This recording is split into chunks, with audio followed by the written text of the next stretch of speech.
Muy bien, hermanos, qué poderoso es este estudio, qué edificante ha sido a mi vida el libro de Apocalipsis, y ojalá lo sea también a la vida de nuestra iglesia y de manera particular a cada uno que tiene oídos para escuchar. Vamos a la palabra de Dios, Apocalipsis capítulo 5, hermanos, y nos ponemos de pie a medida que nosotros encontramos el verso 1 en adelante. Apocalipsis capítulo 5, versículo 1 en adelante. Vamos a la palabra de nuestro Dios, hermano. Vamos a seguir gozándonos de las grandes bendiciones. Y ahora estamos viendo al Cordero, quien es digno. La Biblia dice el verso 1: y vi en la mano derecha del que estaba sentado en el trono un libro escrito por dentro y por fuera, sellado con 7 sellos. Y vi a un ángel fuerte que pregonaba a gran voz: ¿quién es digno de abrir el libro y desatar sus sellos? Y ninguno, ni en el cielo, ni en la tierra, ni debajo de la tierra, podía abrir el libro, ni aún mirarlo. Y lloraba mucho, porque no se había hallado a ninguno digno de abrir el libro, de leerlo, ni de mirarlo. Ninguno digno. Hoy vamos a ver la primera gran lección acerca del Cordero, quien es digno, y miraremos la búsqueda de aquel que es digno. Y la palabra de Dios va a mostrar que ninguno de nosotros somos dignos de poder abrir el sello de este libro que va a hacer el contrato para retomar la tierra. Así que, mi amado hermano, una vez más nos gocemos en admirar una visión correcta del Cordero, quien es digno. Vamos ahora. Padre, te doy gracias. Qué privilegio abrir nuevamente tu palabra. Cristo es digno. El Cordero es digno. El Creador es digno. El Redentor es digno. Nuestro Señor y Salvador, Él es digno. Nosotros no.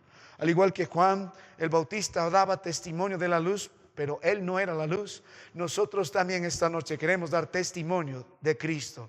Nosotros no somos dignos, Él es digno. Él es el Salvador, nosotros no somos el Salvador. Él es el Redentor, nosotros no somos el Redentor. Él merece gloria y honra, nosotros no merecemos gloria y honra. Él es digno, nosotros somos indignos. Gracias por la visión celestial del Cordero. Gracias, Señor, porque un día volverás, derramarás tus justos juicios sobre esta tierra y retomarás para ti la creación caída. En Cristo, gracias por la victoria. Te rogamos todo esto. Amén.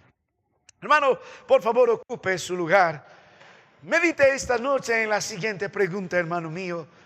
Delante de nuestro Dios, si Cristo Jesús es digno, ¿usted es digno de qué es? Si Cristo es digno, y la palabra digno va a involucrar muchas cosas, especialmente un lugar que nadie puede ocupar, ¿qué nos convierte eso a nosotros en indignos? ¿Recuerdan la historia de aquel centurión que vino delante del Señor? Y una de las grandes cosas que maravilló a Cristo Jesús en la tierra no fue el gran encanto de sus discípulos, ni el talento de los hombres en la tierra, ni las grandes construcciones arquitectónicas de los hombres. Nada maravilla al Dios que creó los cielos y la tierra. Pero ¿qué maravilló? La fe del centurión. Y la fe del centurión iba por esto. Dijo: Señor, no soy digno que entres a mi casa. Yo no soy digno. Solo di y mi siervo será sanado. Porque yo también soy un hombre bajo autoridad. Y digo y se hace. Hace esto y el otro lo hace. Esto maravilló tanto al Señor, porque la fe de este centurión no solamente estaba puesta en el objeto que es Cristo Jesús, entendiendo quién es el Señor, sino entendiendo esta gran verdad sobre Cristo. No solo el poder que tiene, sino la dignidad que Él tiene. Y al mismo tiempo Él se ubicó. Él dijo: yo no soy digno. Y la verdad, hermanos míos, a nosotros, hombres naturales, descendientes de Adán, no somos dignos. No nos corresponde nada. No tenemos ningún derecho a nada. No somos dignos. Nosotros nos desviamos a una. Nosotros menospreciamos a Dios. Nosotros menospreciamos su palabra. Nosotros fuimos con avidez a cometer con fechoría todo tipo de obra perversa delante de nuestro Dios. No somos dignos. No somos dignos de qué? No somos dignos de su salvación. No somos dignos de su perdón. No somos dignos de su regeneración. No somos dignos de su persona. No somos dignos de su espíritu. No somos dignos de esa obra en la cruz del Calvario.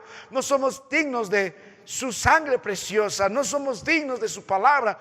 No somos dignos, somos indignos. Somos pecadores que merecemos la ira de Dios. ¿Qué somos dignos? ¿Qué nos merecemos nosotros? La ira de Dios, el justo juicio de Dios. Merecemos el infierno. somos dignos de muerte, somos dignos de vivir en el infierno por toda la eternidad. Eso es lo que usted y yo nos merecemos. Somos totalmente indignos de un Dios santo, glorioso, misericordioso, de gracia, de amor y bondad. Somos indignos de Él. Ahora, hermano mío, volviendo a la palabra del Señor, meditando en lo que acabamos de mencionar, el libro de Apocalipsis capítulo 5 continúa la revelación de Apocalipsis 4 sobre la visión celestial.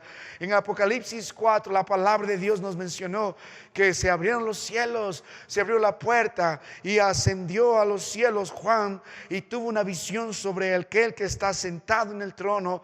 Y hemos visto, hermano mío, la gloria del que está sentado en el trono, lo que rodea al que está sentado al trono, lo que sale del que está sentado al trono, pero sobre todas las cosas hemos visto lo que se dirige al trono.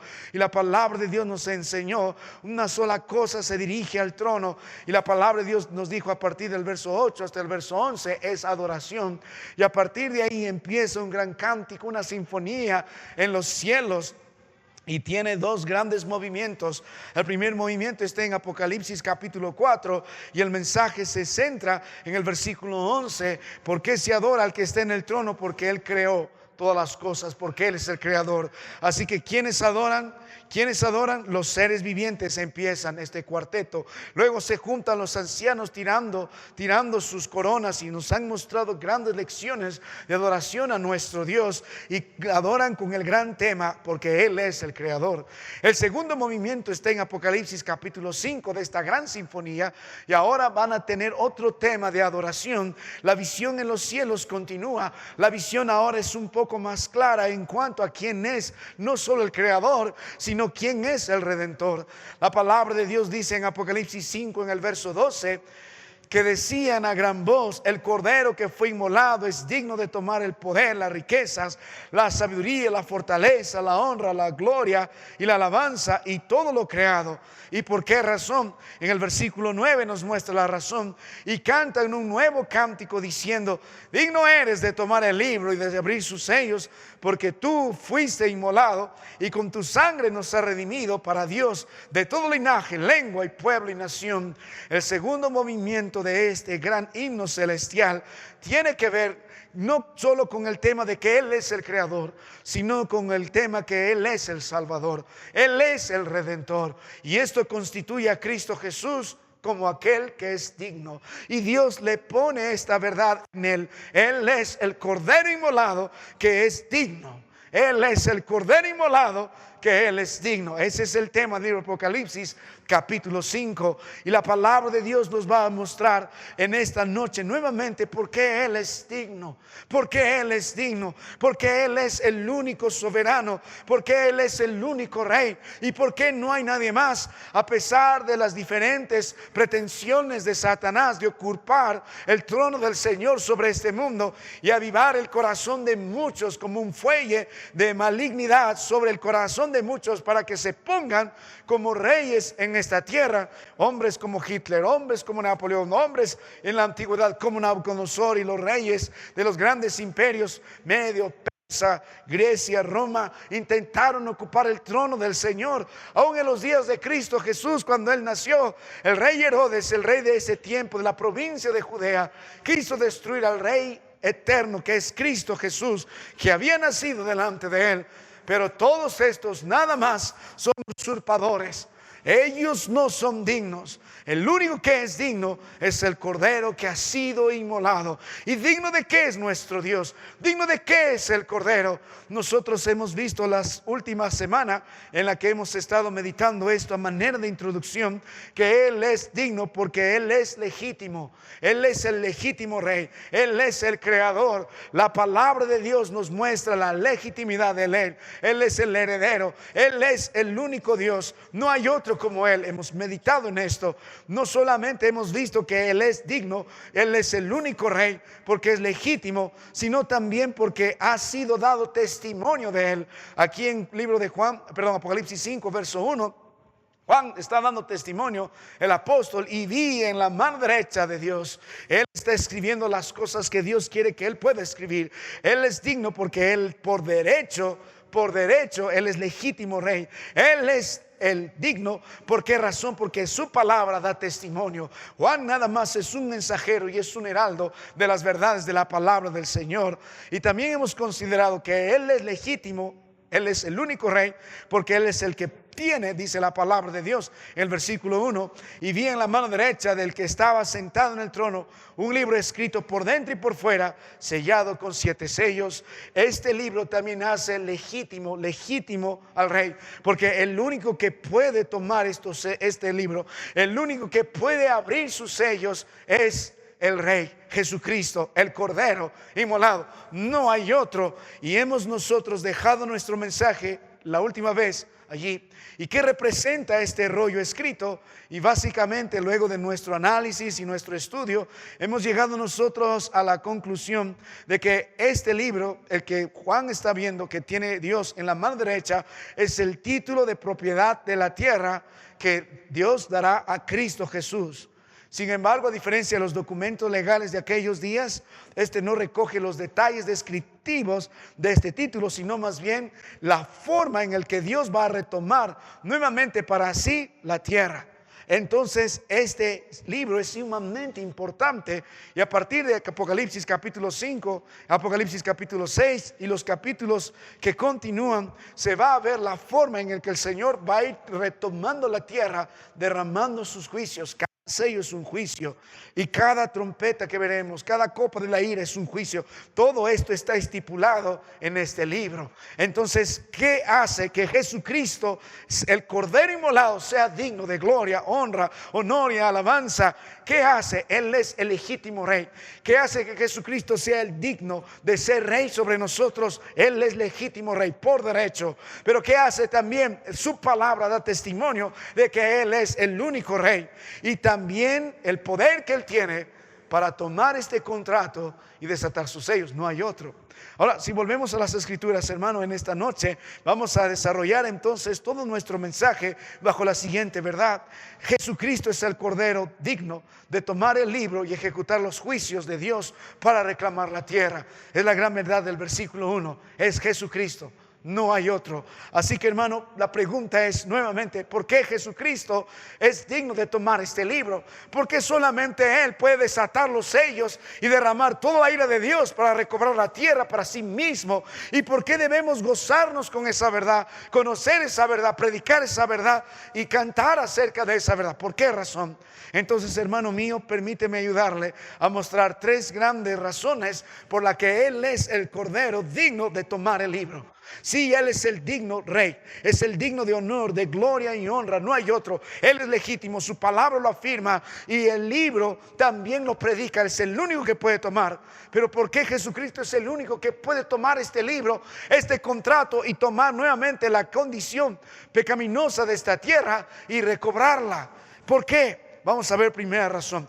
Note la palabra del Señor, Apocalipsis capítulo 5, y aquí está nuestra primera lección. El versículo 1 dice: y vi en la mano derecha del que estaba sentado en el trono un libro escrito por dentro y por fuera, sellado con 7 sellos. Y vi un ángel fuerte que pregonaba a gran voz: ¿quién es digno de abrir el libro y desatar sus sellos? Y la palabra de Dios, verso 3 dice: y ninguno. ¿Sabe, hermano mío? Aquí está la primera razón en el verso 2 y en el verso 1. El verso 2 predica quién es digno, y el verso 3 responde: y ninguno. La primera razón por la que el Cordero es el único que puede tomar este contrato y ejecutar los juicios de estos libros al derramar o abrirse los sellos. ¿Por qué razón? Porque no hay otro como Él. Lo primero que podemos considerar en estos 4 versículos es la búsqueda de quién es digno. La pregunta es: ¿quién es digno? La pregunta que usted y yo debemos tener presente para conocer más a Cristo y confiar más en Él es: ¿quién es digno? ¿Y por qué Él es digno? ¿Y por qué no hay otro como este delante de nosotros? ¿Quién es digno? Ahora, quiero que note frente a la pregunta, porque nos invita a buscar quién es digno. ¿Quién es digno? Recuerda que esta visión es real. Este varón llamado Juan está allí contemplando esto y escuchando la pregunta: ¿quién es digno? ¿Quién es digno? ¿Quién es digno? Y note primero la procedencia de esta pregunta. La Biblia dice en el verso 2, y vi, al igual que la expresión del versículo 1, y vi, Juan dando un testimonio fehaciente de la realidad de los sucesos en el cielo, y vi que dice un ángel fuerte. ¿De quién proviene esta pregunta? ¿Quién es digno? Si queremos nosotros responder, esto proviene de un ángel fuerte. No se menciona el nombre del ángel. Hay ángeles identificados como fuertes a lo largo de la Biblia: Gabriel, Miguel, etcétera, este tipo de arcángeles. Pero la palabra de Dios no nos da el nombre, pero sí nos da la virtud. Es un ángel fuerte, es un ángel poderoso. No vamos a jugar a ver quién es, pero el énfasis no está en quién es, sino en lo que está haciendo. Y la palabra de Dios dice que viene de un ángel fuerte, viene de un siervo del Señor, poderoso, superior en poder al hombre, y él está preguntando con una gran voz: ¿quién es digno? El modo de la pregunta es importante porque dice gran voz.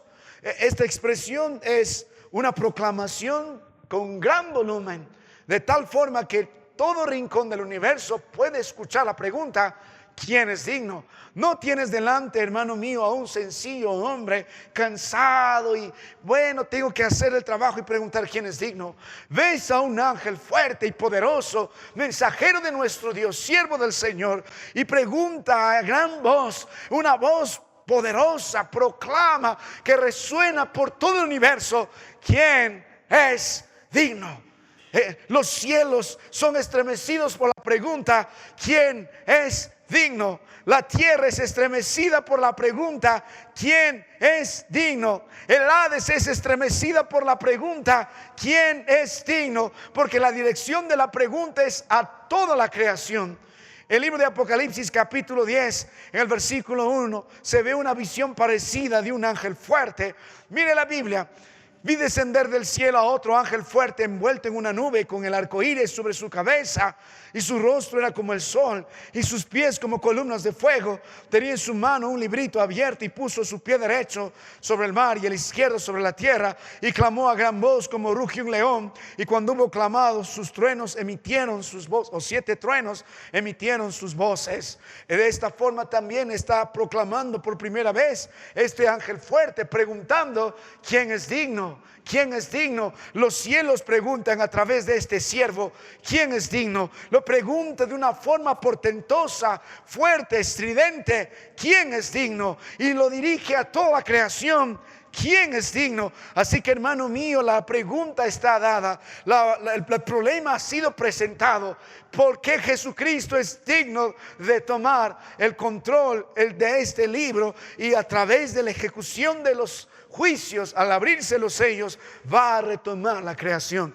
Porque Él es el único Dios, porque Él es el único Salvador, porque no hay en otro nombre salvación, porque solamente en Jesucristo. Porque venimos a adorarle, porque venimos a presentar nuestras ofrendas ante Él, porque venimos a darle gloria y honra, porque nos humillamos ante su presencia, porque Él es digno. Él es digno. Y en la primera parte nos pregunta: Él es el único que es digno, porque hay una búsqueda de quién es digno. ¿Quién es digno? Ahora note el significado de la pregunta. No solo la procedencia, no solo el modo, no solo la dirección de la pregunta, sino note el significado.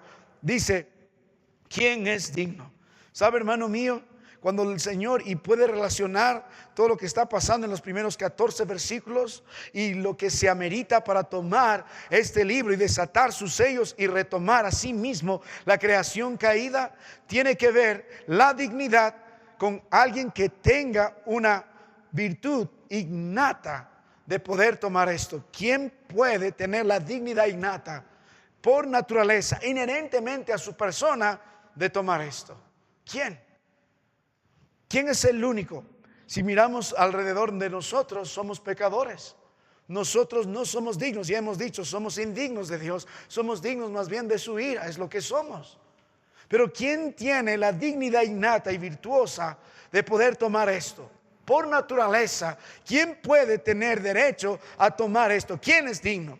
Y cuando la pregunta se sigue formulando, ¿quién es digno?, también se pregunta sobre el derecho divino, no solo sobre la naturaleza innata de la dignidad, sino sobre el derecho divino. ¿Quién es digno? ¿Y quién tiene el derecho divino de tomar la creación caída? El libro de Apocalipsis, en el capítulo 9, el verso 11, terminó diciendo: y por tu voluntad existen y fueron creadas. Y si vamos al libro de Juan, con lo que estamos estudiando con los jóvenes, en el capítulo 1, en el versículo 1, la palabra de Dios dice: en el principio era el verbo, y el verbo era con Dios, y el verbo era Dios. Este era el principio con Dios. Y el verso 3, que dice: todas las cosas por Él fueron hechas, y sin Él nada de lo que ha sido hecho fue hecho. En Él estaba la vida. El punto es, ¿quién creó todo? Jesucristo. ¿Quién es el agente de la creación? Jesucristo. Y Él creó todas las cosas, y Él sustenta todas las cosas, y lo creó por Él y lo creó para Él. Entonces, ¿quién tiene el derecho divino de desatar los sellos, de tomar este contrato y tomar la creación caída para sí mismo? El Creador. No hay otro como Él. Él tiene la virtud innata de dignidad. Él es santo, es glorioso. Él también tiene el derecho divino por ser el Creador. Pero la pregunta es, ¿quién tendrá el poder para ejecutar estos justos juicios y enfrentar a la serpiente antigua y a sus huestes y a este mundo hostil contra Dios y su palabra? ¿Quién tiene el poder? Solamente Jesucristo. Él vino y derramó su sangre en la cruz del Calvario y murió por nosotros, pero al resucitar venció a Satanás, venció al pecado, venció a la muerte, venció al mundo. Y en Apocalipsis nos va a mostrar que nos ya dio la victoria. Ya somos victoriosos en Él. Él es el único que puede, ninguno de nosotros. Entonces, hermano mío, cuando la pregunta se formula ¿quién es digno?, se está buscando a alguien que tenga una virtud innata de santidad, de justicia, de que pueda ameritar que es digno. También está buscándose a alguien que tiene el derecho divino como creador para desatar estos sellos. También se está buscando a alguien con el poder para destruir a las huestes demoníacas y eliminar para siempre el pecado y sus efectos. Y también se está predicando a alguien quien es digno, que tenga el poder no solo de destruir a Satanás, el pecado, el mundo, sino también pueda quitar la maldición sobre toda la creación y nuevamente tomar para sí su creación. ¿Quién es el único que puede hacernos sacerdotes y reyes delante de Dios? ¿Quién es el único que ha puesto su sangre en la cruz del Calvario para el perdón de pecados y pagó el precio de nuestra maldad? ¿Quién es el único que nos puede limpiar de la pena, del poder, de la presencia y la posesión del pecado? ¿Quién nos puede liberar? Solamente el Cordero. Ahora, pero nota la palabra de Dios, libro de Apocalipsis capítulo 5. Si bien es cierto, nosotros sabemos la respuesta implícitamente, pero antes debemos meditar en algo. Note las escrituras en el versículo 3. ¿Cuál fue la respuesta en el cielo? Ante la pregunta, ¿quién es digno? ¿Quién es digno? ¿Quién es digno? ¿Cuál es la respuesta? La Biblia dice el verso 3, ¿y qué dice, hermano mío? Y ninguno. Mientras los ecos del clamor del ángel retumban en lo vasto del universo, lo único que hay ante la respuesta es un gran silencio. Puede mirar un instante a los poderosos arcángeles, puede mirar a Miguel, puede mirar a Gabriel, están en silencio. Uno a otro se miran preguntándose, ¿eres digno? ¿Eres digno? Ahora puede mirar los millares y millares de los ángeles que permanecen en silencio también. Ninguno está levantando la mano diciendo, yo soy digno. Ahora podemos trascender la pregunta a todos los muertos de todas las épocas que también van a estar poblando los cielos, los que murieron en Cristo Jesús. Podemos llamar entre ellos, por ejemplo, a Enoc, que caminó con Dios. ¿Eres digno? Podemos mirar entre ellos a Noé, y Noé delante de todos está en silencio porque no puede responder si es digno o no es digno. Podemos mirar a lo largo de toda esta historia del Antiguo Testamento de hombres valientes, de gran testimonio y de gran bendición. El amigo de Dios, el padre en la fe, Abraham, él es digno. Abraham está en silencio, Isaac está en silencio, Jacob está en silencio, José está en silencio, Job está en silencio, Moisés está en silencio, David está en silencio, Salomón está en silencio, Elías, Eliseo, Isaías, Jeremías, Ezequiel, Daniel está en silencio. Los varones en el Nuevo Testamento Mateo está en silencio, Pedro está en silencio, el mismo Juan está en silencio, el apóstol amado, dado a los gentiles, Pablo también está en silencio. Y podemos mirar a todos los creyentes en los días de la iglesia naciente de nuestros días, y los hombres con gran renombre están en silencio. Los grandes predicadores que nos precedieron están en silencio. Los hermanos como los Spurgeon están en silencio.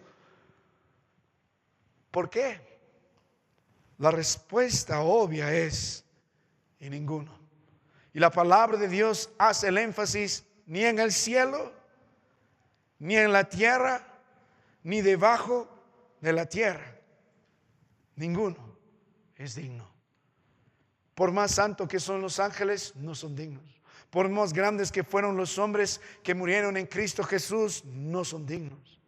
¿Y no son dignos de qué? La palabra de Dios nos dice: ninguno en el cielo es digno, ninguno en la tierra es digno, ni debajo de la tierra es digno, ninguno en el aire es digno, ninguno en ningún lugar, en ningún rincón del universo, ningún ser creado es digno. Ninguno es digno. Y hermano mío, eso nos incluye también a nosotros en esta noche, porque la pregunta está extendida mientras está escrita por toda la eternidad, y mientras no estamos ante la presencia del Señor se extiende. Usted es digno, usted es digno, usted es digno. ¿Quién de nosotros es digno? Oh, pero yo tengo mucha moralidad, pero usted no es digno. Oh, pero yo tengo años en la iglesia, tampoco es digno. Pero hago grandes obras por el Señor, tampoco es digno. Usted es digno del infierno, no es digno del Señor.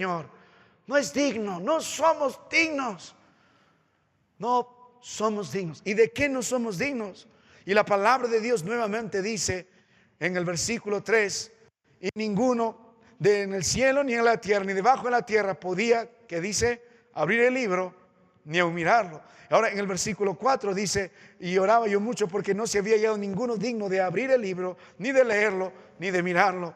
Nadie es digno ni siquiera de leer el libro. Nadie es digno ni siquiera de mirar el libro. Nadie es digno ni siquiera de poder abrir el libro.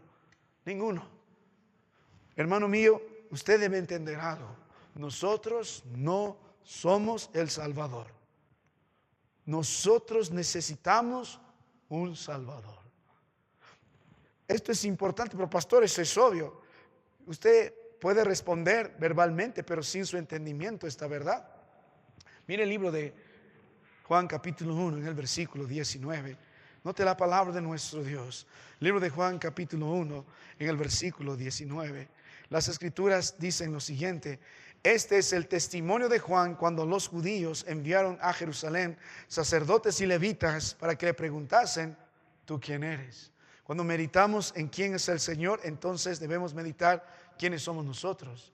¿Tú quién eres? Es una buena pregunta.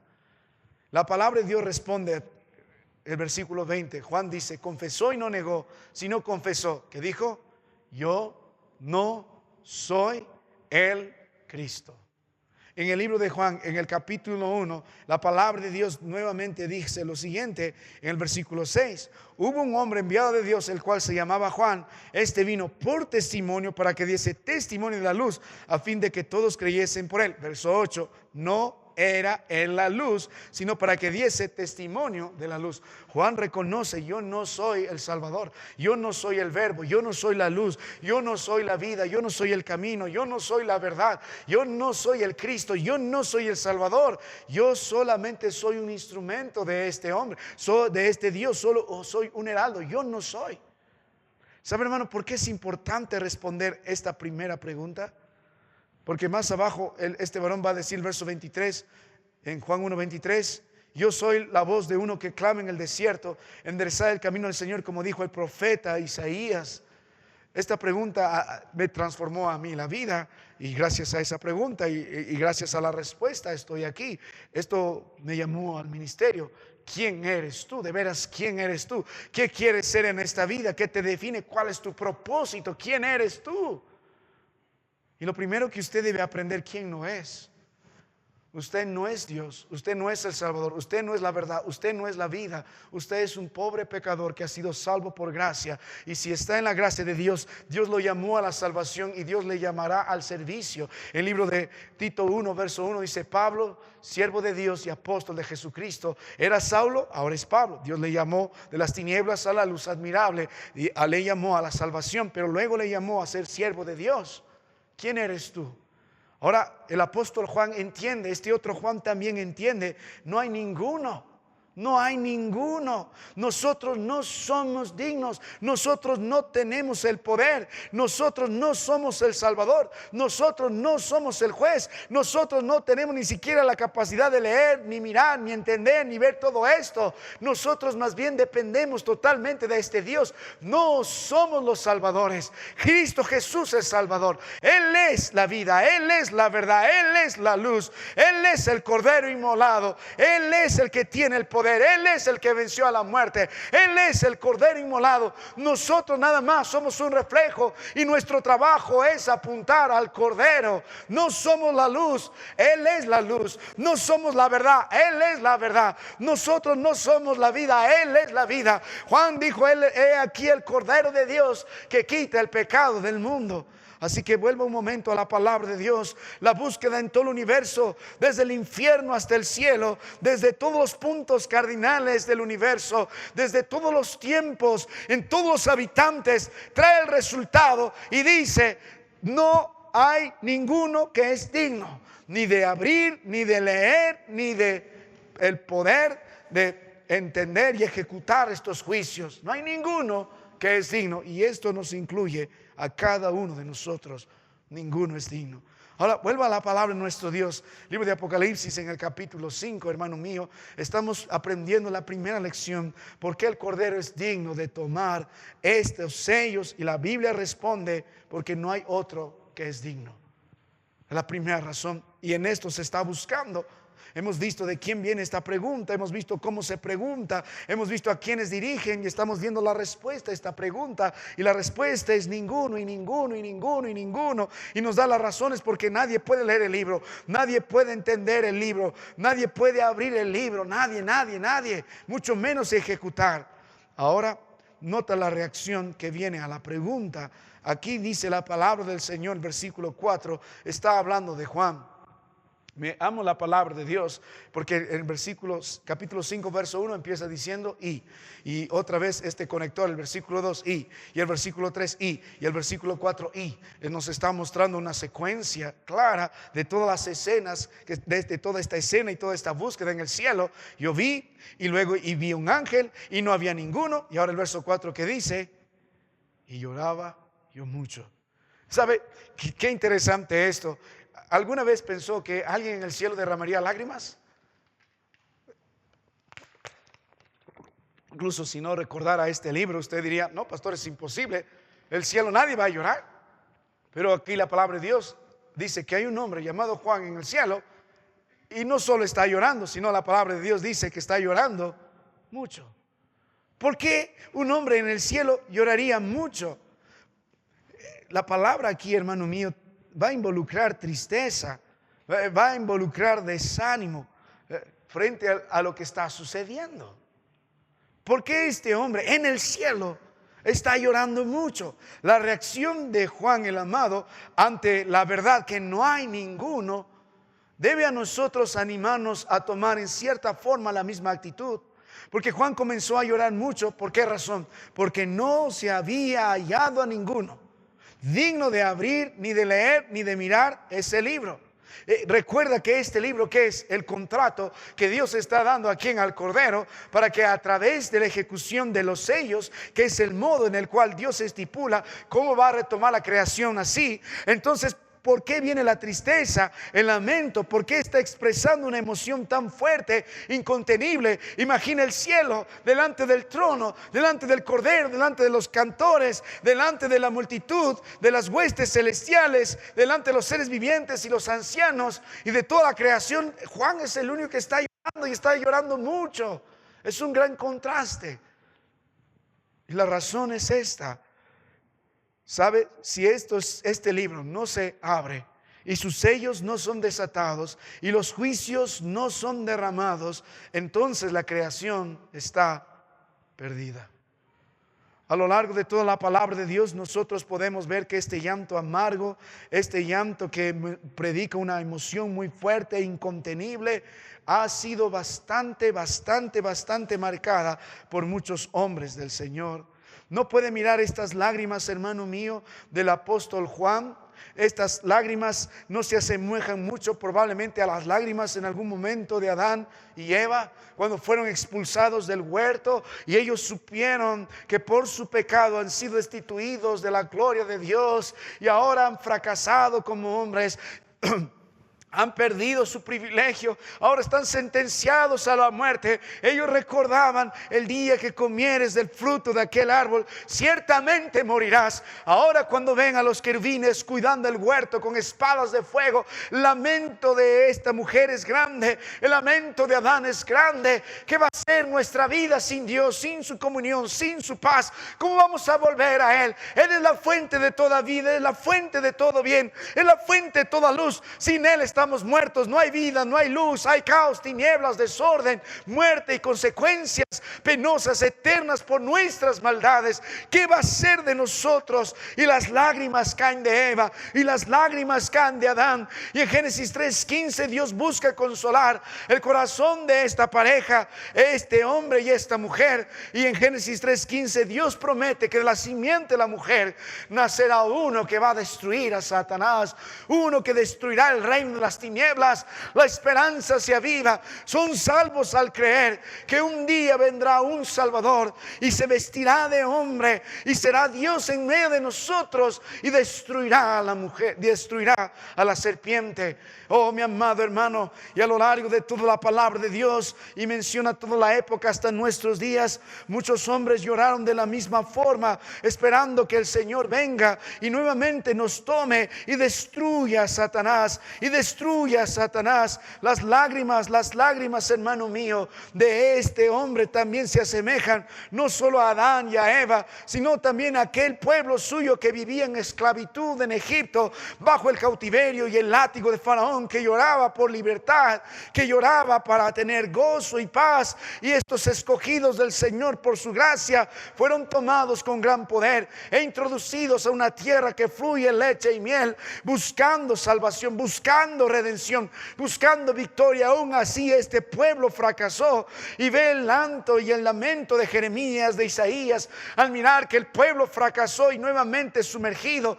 Moisés de alguna forma anticipó todo esto en el libro de Deuteronomio, y Josué también anticipó esto al final de sus días, el fracaso del pueblo de Dios al no cumplir la ley, y ambos lloraron, pero Moisés sabía que de este linaje suyo, del pueblo del Señor, nacería un sacerdote perfecto que cumpliría la ley, y este sí tendría victoria sobre el pecado, sí tendría victoria sobre Satanás. Abraham probablemente lloró en algún momento, pero se consoló que de su descendencia habría uno que restituiría la humanidad. Oh, sería en él bendita todas las naciones. Oh, mi amado hermano, los profetas lloraron esperando ver ese día. Los profetas se quebrantaron. Si ve el libro de Lamentaciones, entenderá el gran dolor del profeta Jeremías al contemplar el fracaso del pueblo y el enseñorío de los enemigos.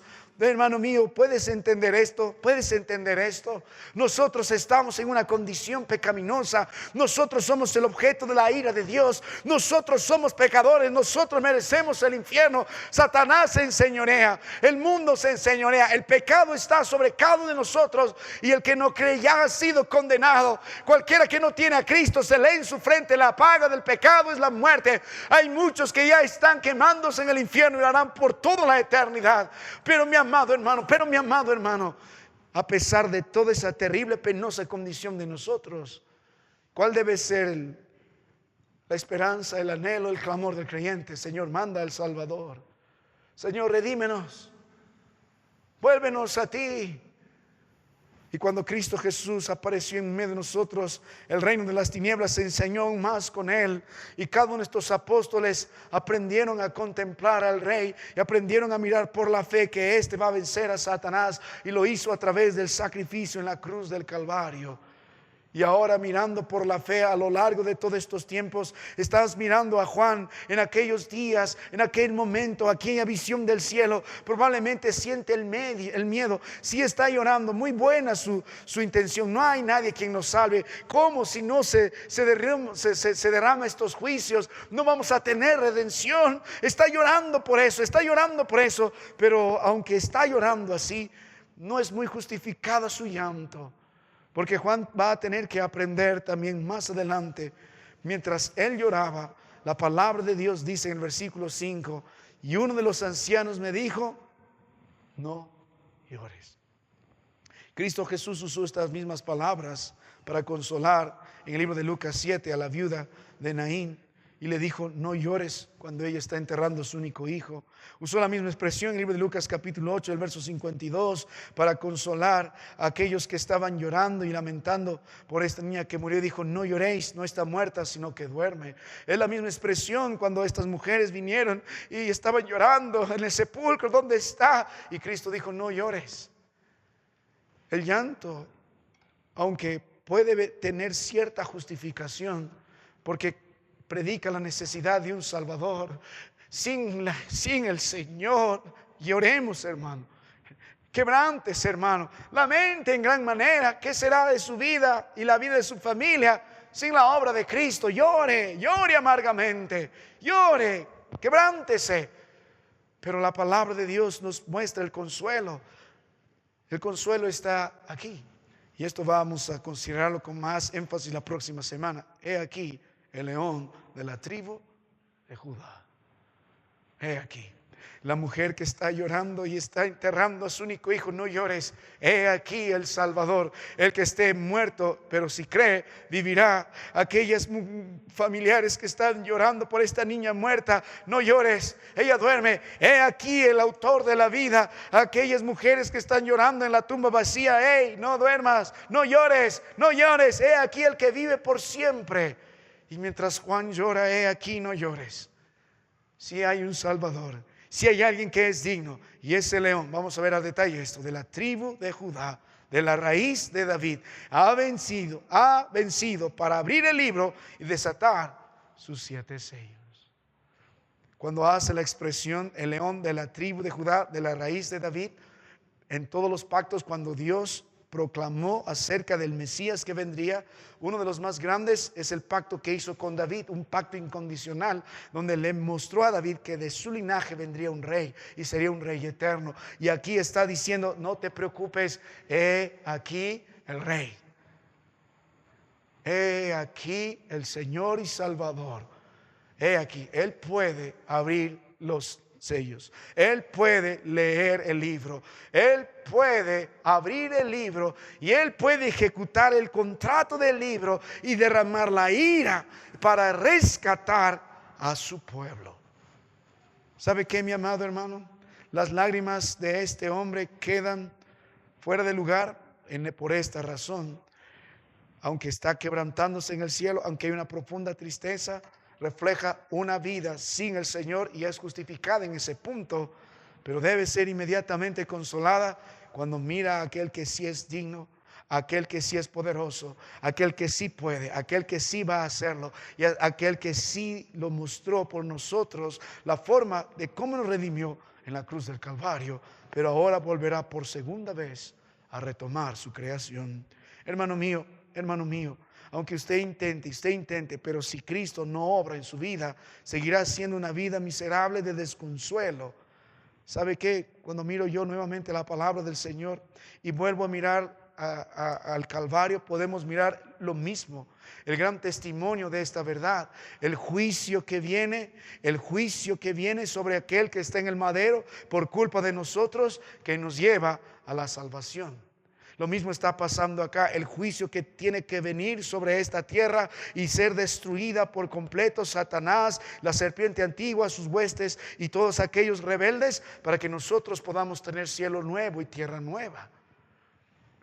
pasó en la cruz del Calvario y va a pasar en los días que vendrán. Es el Rey para nosotros, es el Salvador para nosotros, pero para el mundo incrédulo, para Satanás, es su gran juez.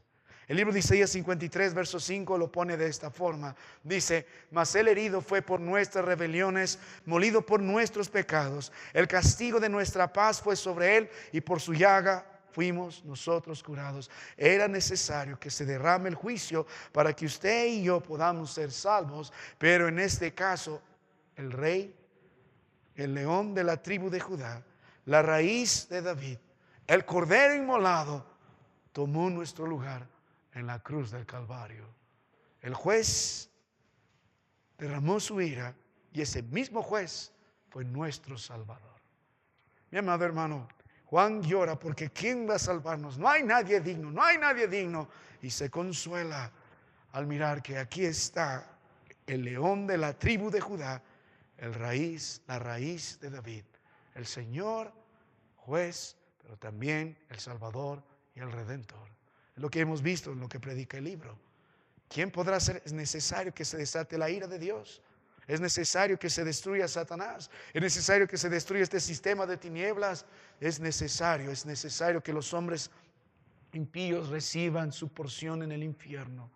Es necesario para que usted y yo, porque Cristo pagó nuestro lugar en aquellos días, podamos disfrutar de la heredad eterna. ¿Sabe qué, hermano mío? Nosotros debemos dar gracias a Dios por el privilegio que tenemos de en vida de poder entender esto. Apocalipsis capítulo 5, verso 5, la palabra de Dios nuevamente dice: y he aquí, unos ancianos dijo, no llores, he aquí el león de la tribu de Judá. Y al final dice: la raíz de David ha vencido para abrir el libro y desatar sus 7 sellos. Él puede, Él puede. Alguno puede vivir en desconsuelo. Permíteme de alguna forma aplicar esto a nuestras vidas en medio del mundo en el que vive, mundo de tinieblas, de caos, o vive gobernado igual de la misma forma por el pecado en su vida, y llora y llora y llora. Y la palabra de Dios dice: ¿por qué lloras? No llores. He aquí el león de la tribu de Judá, la raíz de David. He aquí el cordero inmolado. He aquí el Señor. He aquí el Salvador. Nuestra iglesia no debe vivir en gran desesperación, porque he aquí el león de la tribu de Judá. He aquí la raíz de David. Qué privilegio es poder entender eso. Por eso nosotros no somos dignos. Él es digno. La primera lección que estamos aprendiendo, porque Él es digno de romper los sellos y desatar los juicios para tomar la tierra. La Biblia responde en los primeros 4 versículos: porque no hay otro como Él. No hay ninguno. Y la Biblia nos probó, se hizo la búsqueda en el cielo, en la tierra, en el Hades, y no hay otro. El desconsuelo estaba y el consuelo apareció, porque Él es digno. Él es digno. Mi amado hermano, la próxima semana vamos a mirar no solo la búsqueda de quién es digno, sino vamos a mirar la revelación del que es digno. Vamos a mirar esta proclamación triunfal: he aquí el león de la tribu de Judá. Vamos a mirar la visión del Cordero victorioso a la luz de las Escrituras, y luego estaremos aprendiendo si Él es digno. Vamos a terminar aprendiendo cómo adorar a este que es digno. Así que vamos a dar gloria al Señor por el Cordero que fue inmolado. Vamos a terminar en oración. Padre, te doy gracias esta noche por tu palabra, pero por sobre todo por aquel que es digno. Si no se desatara ese juicio tuyo sobre la tierra, si no derramases tu ira como prometiste contra el pecado, contra Satanás, no habría victoria. Y tampoco habría victoria si tu Hijo no tomase nuestro lugar en la cruz del Calvario y no fuéramos redimidos por su sangre preciosa que limpió nuestros pecados. Y ahora, sentado a la diestra tuya, nos promete una victoria eterna en Cristo. Gracias, porque Él es digno. Y somos conscientes, Padre, nuestra voz que debe quedar muda, porque no somos dignos. No somos dignos. Ninguno es digno, ni en el cielo, ni en la tierra, ni debajo, Padre, ni aún allí en el Hades. Ninguno es digno. Ninguno es digno. El Cordero es digno. Pero debe preguntarse a gran voz. Pero debe dirigirse siempre la pregunta constantemente en nuestra mente, a lo profundo de nuestro corazón: ¿quién es digno? ¿Quién es digno? Para que nunca olvidemos que el consuelo es que Jesucristo es digno. He aquí el león de la tribu de Judá, la raíz de David. Este nombre glorioso y victorioso de Cristo Jesús, el Cordero inmolado, Él es digno. Gracias, Señor, gracias, Señor, gracias por el Salvador, gracias por Jesucristo, gracias por el Verbo, gracias por el precioso Redentor. A Él sea la gloria y a Él sea la honra. En Cristo te ruego. Amén. Hermanos,